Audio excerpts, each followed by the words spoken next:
మన vintage collections, Kadambari collections, పూర్ణిమ prints లో ఎంత కొంటే అంత ఉచితం.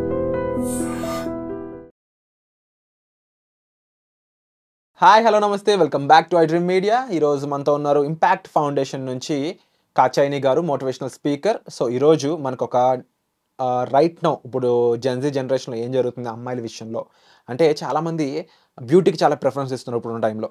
అంటే ఒక అబ్బాయి నన్ను చూస్ చేసుకోవాలి, ఒకరితో రిలేషన్షిప్లోకి వెళ్ళాలి, లేదంటే మ్యారేజ్ అవుతుంది, నా హస్బెండ్ నన్ను అందంగా చూడాలనుకుంటారు అని మాత్రమే అనుకొని కలర్ కాన్షియస్ అంటే తన కలర్ వైట్గా ఉండాలని చెప్పేసి, తను చాలా తెల్లగా ఉండాలని చెప్పేసి రకరకాల ప్రాసెస్ అండర్గోన్ అవుతున్నారు అనమాట. బట్ నిజానికి అబ్బాయిలు కలర్ మాత్రం చూస్తారనుకుంటున్నారు ఎక్కువ మంది అమ్మాయిలు. అసలు అమ్మాయిలు ఏమనుకుంటున్నారు, ఇన్ని బ్యూటీ ప్రొసీజర్లు వాళ్ళు అండర్గోన్ అవ్వడానికి ఇదే కారణమా? ఇవన్నీ తెలుసుకుందాం ఈరోజు ఎపిసోడ్లో.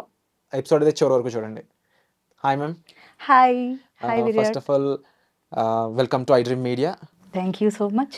అండ్ అమ్మాయిలు ఇప్పుడున్న టైంలో ముఖ్యంగా అంటే పెళ్ళిళ్ళు చేసుకోవాలనుకున్నా లేకపోతే రిలేషన్షిప్లో ఉన్న అమ్మాయిలైనా ఎక్కువ శాతం ఈ బ్యూటీకి, ఫేస్కి ఎక్కువ ప్రియారిటీ ఇస్తున్నారు అన్నట్టు.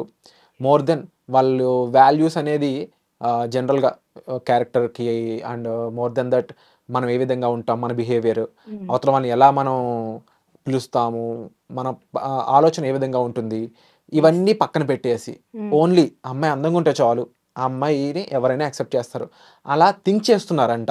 కొన్ని అనాలిసిస్ చెప్తా ఉన్నాయి ఇవన్నీ. ఇది నిజమా? యా, 100%. మనం చూస్తున్నాం కదా సోషల్ మీడియాలో కానీ కదా, ఎలా అసలు ఫిల్టర్ లేని అమ్మాయిని చూసావా అసలు ఈ మధ్యకాలంలో? లేదు కదా. ఎందుకంటే అసలు ఏ అమ్మాయిని చూడు ఇన్స్టాగ్రామ్లో నల్లగా ఉన్న అమ్మాయిలు ఎంతమంది ఉన్నారు? 100 మందిలో నేనైతే చాలా తక్కువ మంది కదా. అండ్ ఇంకొకటి, ఫేస్ మీద ఒక్క స్పాట్ అయినా ఉందా? అదేదో మంచి కొరియన్ స్కిన్ కదా. ఎందుకని?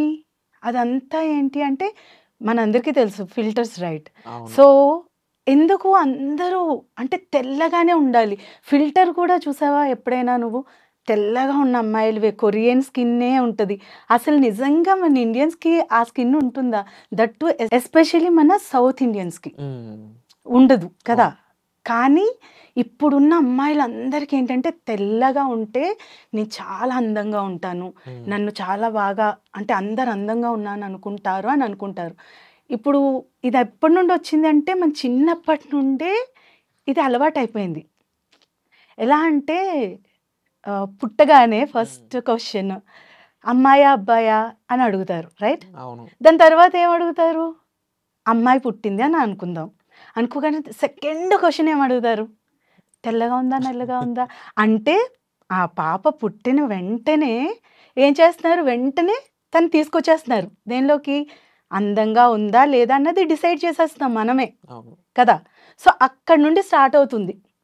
ఇప్పుడు తెలుపు నలుపు అన్నది అసలు మెయిన్, అసలు దానివలన ఏమి ఇంపార్టెన్సే కాదు. నిజంగా చెప్పాలంటే అందం అన్నది తెలుపు నలుపులో ఉండదు. అంటే అమ్మాయిలు ఏమనుకుంటున్నారు, ఇప్పుడు నేను తెల్లగా ఉంటే నాకు రెస్పెక్ట్ ఇస్తారు, నేను తెల్లగా ఉంటే నా వెనక ఎక్కువ మంది పడతారు, అంటే రాంగ్ అని కాదు, నన్ను తెల్లగా ఉంటే చాలా మంది ఇష్టపడతారు అనుకుంటారు కదా. కానీ నిజంగా ఒకటి చెప్తాను నీకు. ఇప్పుడు మన గుడ్లకు వెళ్తాం కదా కదా. సో వెళ్ళినప్పుడు అమ్మవారిని చూస్తావా నువ్వు? చూసావా చాలాసార్లు? ఎలా ఉంటారు? ఒకవేళ పాలరాతి ఒక గుడి కట్టినా లోపల అమ్మవారు ఏ కలర్ లో ఉంటారు కదా? నల్ల రాతితో కడతారు. ఎంత అందంగా ఉంటారు అమ్మవారు. అంటే మనలో ఎలాంటి బాధలు ఉన్నా మనం గుడికి వెళ్ళగానే ఆ అమ్మవారిని చూడగానే మనకు ఒకలాంటి ప్లెజెంట్ ఫీల్ వస్తుంది, రైట్? సో అంటే అందం తెల్లగా ఉన్న దానిలోనే ఉందా? లేదు కదా.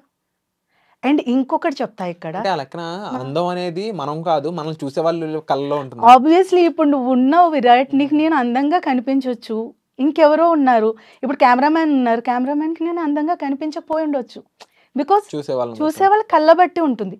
కానీ ఇక్కడ ఇంకొక విషయం చెప్తాను, నువ్వు అబ్బాయి కాబట్టి. ఇప్పుడు ఒక అందమైన అంటే అందమని పక్కన పెట్టు, తెల్లగా ఉన్న అమ్మాయి వచ్చింది, ఓకే? వచ్చినప్పుడు నువ్వు అనుకున్నావు వావ్ అంటే అబ్బాయిలు అనుకుంటారు కదా చాలా అందంగా ఉంది ఆ అమ్మాయి, రైట్? అనుకుంటారు. కానీ ఆ అమ్మాయి వచ్చాక ఒక 5 నిమిషాలు నీతో మాట్లాడాక నీకు చాలా పొగరుగా మాట్లాడుతుంది. అప్పుడు నీకు నచ్చుతుందా అమ్మాయి? అస్సలు నచ్చదు. జనరల్గా అబ్బాయిలు ఎవ్వరికీ నచ్చదు. అదే ఒక అమ్మాయి ఉంది, ఆ అమ్మాయి చూడటానికి అస్సలు బాగాలేదు. మీరు అనుకుంటారు లైట్లీ యావరేజ్, బిలో యావరేజ్ ఏదో అనుకుంటారు. బట్ ఆ అమ్మాయి వచ్చాక చాలా పొలైట్గా మాట్లాడుతుంది అండ్ తనకి హెల్పింగ్ చేసే నేచర్ ఉంది అండ్ చాలా తెలివైంది. అప్పుడు మీకు అందం కనిపిస్తుందా? అందంగా లేదు అన్నది అసలు మైండ్లో అసలు ఇంత 1% కూడా రాదు. నేను ఏమంటున్నానంటే అది జస్ట్ అందంగా కనిపించడం అనేది ఓన్లీ మనం ఇలా ఇంటరాక్ట్ అయ్యేటప్పుడు జస్ట్ 1 hour 1 to 5 minutes లోపే. తర్వాత అసలు ఎంత అందంగా ఉన్న అమ్మాయి బిహేవియర్ బాగోకపోతే అమ్మాయి అందంగా కనిపించదు. ఓకే, కానీ ఇప్పుడు అమ్మాయిలు ఏం చేస్తున్నారో తెలుసా, వాళ్ళు తెల్లగా కనిపించాలని లక్షలు ఖర్చు పెడుతున్నారు. ఓకే, అది కూడా ఏమీ డబ్బు లేని వాళ్ళు, చదువు లేని వాళ్ళు కాదు. ఓకే, సో ఇప్పుడు నల్లగా ఉన్న ఒక అమ్మాయి తెల్లగా అంటే తన స్కిన్ టోన్ ఫెయిర్గా అవ్వాలి అంటే లోపల ఎంత బాడీలో రియాక్షన్స్ జరిగితే ఆ కలర్ వస్తుంది, అంతేనా? ఇప్పుడు చదువు రాని వాళ్ళు అయితే వాళ్ళకేం తెలియదు, కానీ అలా కాదు, వీళ్ళందరూ చదువుకున్న వాళ్ళే. కానీ ఆ ఓన్లీ వైట్గా తెల్లగా ఉండడం కోసం అది ఎందుకు అంత ఇంపార్టెన్స్ ఇస్తున్నారు? అలా ఇవ్వడం అనేది నిజంగా కరెక్ట్ కాదు. అంటే దీనివల్ల హెల్త్ డెఫినెట్గా. కానీ వీళ్ళు రియలైజ్ అవ్వాల్సింది అవతల వాళ్ళు ఎలా చూస్తారనే దాన్ని బట్టి అయితే ప్రతి విషయం మార్చుకుంటూ వెళ్ళాలి కదా. మార్చుకుంటూ వెళ్తే ఇంకా మనం అంటే ఏం లేదు కదా. సో అందుకని ఎప్పుడైనా మనం ఏం చేయాలి, మన మీద మనకి కాన్ఫిడెన్స్ లెవెల్స్ ఉండాలి ఫస్ట్. చిన్నప్పటి నుండి పేరెంట్స్ పిల్లలు నలుపుగా ఉన్న తెలుపుగా ఉన్న కాన్ఫిడెన్స్ లెవెల్స్ని బిల్డ్ చేయాలి. అండ్ ఎంత మంచి వ్యక్తిత్వం ఉంది, మంచి మనసు ఉందా, లేదు అంటే ఇతరులకి సహాయం చేసే గుణం ఉందా, ఇవన్నీ కూడా కన్సిడర్ చేసుకొని ఉన్నప్పుడు నీ కాన్ఫిడెన్స్ లెవెల్స్ అనేవి పెరుగుతాయి. ఎప్పుడైతే కాన్ఫిడెంట్గా ఉంటుందో అమ్మాయి ఎలా ఉన్నా అందంగా ఉంటుంది. ఓకే, సో కాబట్టి కలర్ గురించి ఆలోచించడం మానేసి ఇప్పటి నుండైనా పేరెంట్స్ అనేది ఇప్పటి నుండి ఉన్న జనరేషన్కైనా కలర్ని ఇంపార్టెన్స్ ఇవ్వాలి అని మాత్రం ఎప్పుడు నేర్పించకూడదు. ఇన్ కేస్ వాళ్ళు బ్లాక్గా ఉన్నా కూడా ఏం పర్వాలేదు నాన్న, బ్లాక్గా ఉన్న వాళ్ళు చాలామంది ఉన్నారు. అబ్దుల్ కలాం ఉన్నారు, అతనంటే ఎంతమందికి ఇష్టం లేని వాళ్ళు ఎవరు లేరు. రజనీకాంత్ ఉన్నారు కదా. సో చాలా నల్లగా ఉన్న వాళ్ళు చాలామంది ఉన్నారు. కానీ అసలు మనం ఎప్పుడైనా వాళ్ళు నల్లగా ఉన్నారని అసలు ఎప్పుడైనా ఆలోచిస్తామా? ఆలోచించాం. అండ్ డెఫినెట్లీ మన క్యారెక్టర్ అనేది, మన విధానం అనేది, మన బిహేవియర్ అనేది ఇవన్నీ చాలా important, more than the beauty. 100%. కాబట్టి ఎప్పుడైనా కూడా మనం వాల్యూస్ 8 వసంతాలు సినిమా చూసారా ఈ మధ్యకాలంలో? దానిలో నిజంగానే ఆ డైరెక్టర్ చాలా మంచిగా అసలు ఆ హీరోయిన్ని చూపించారు. సో అలా మనలో కూడా ఆ క్వాలిటీస్ అనేవి ఉండాలి. క్వాలిటీస్ బాగున్నప్పుడు అలానే మనలో వాల్యూస్, ఎప్పుడైతే వాల్యూస్ ఉన్నాయి, పెద్దవాళ్ళని రెస్పెక్ట్ చేయటం, ఇవన్నీ ఉన్నప్పుడు ఆటోమేటిక్గా ఎలాంటి అమ్మాయినా చాలా అందంగా కనిపిస్తుంది. అండ్ కాచాయని గారు చెప్పిన విషయాలన్నీ విన్నారు కదండి. ముఖ్యంగా అందం అనేది అవతల వాళ్ళని బట్టి ఉంటుంది. అంటే మీరు ఈరోజు ఒకరి కోసం మారుండొచ్చు, రేపు మీ లైఫ్లోకి ఇంకొకరు రావచ్చు, వారు తగ్గట్టు మారాలి అనుకుంటే మీ సెల్ఫ్ అనేది మీరు లాస్ అవుతారు. మీ బ్యూటీ అనేది మీరు ఎలా ఉంటారు, మిమ్మల్ని మీరు ఎంబ్రేస్ చేసుకోవడం, అంతేగాని మారడం కాదు. ఆ మార్పు అనేది మీరు ఎందుకు తెచ్చుకుంటున్నారు అనేది ఒక్కసారి క్వశ్చన్ చేసుకోండి, దాన్ని బట్టి మీకు అర్థమవుతుంది. అండ్ ఈ ఎపిసోడ్పై మీ అభిప్రాయాన్ని కామెంట్ సెక్షన్లో మెన్షన్ చేయండి. వచ్చే ఎపిసోడ్లో మళ్ళీ కలుద్దాం. Thank you so much.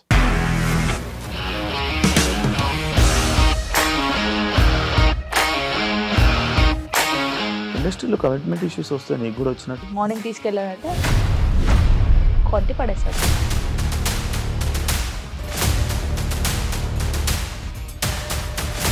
ఒక్కళ్ళు కూడా చూడలేదు ఈ సినిమా అని చెప్పడానికి కూడా చాలా ధైర్యం కావాలి. అది నిజం కదా, దాంట్లో ధైర్యం ఏంటి? ఇది నెక్స్ట్ డే ప్లేట్ మార్చేస్తే తప్పు కదా. As of now we are comfortable this అని నేను అనుకుంటున్నాను. రష్మిక గారిది మీది ఒకే ఊరు అంట కదా? నీకు కోపం వచ్చిందంటే బాగా తిట్టేత్తరా? తిట్టేద్దామండి.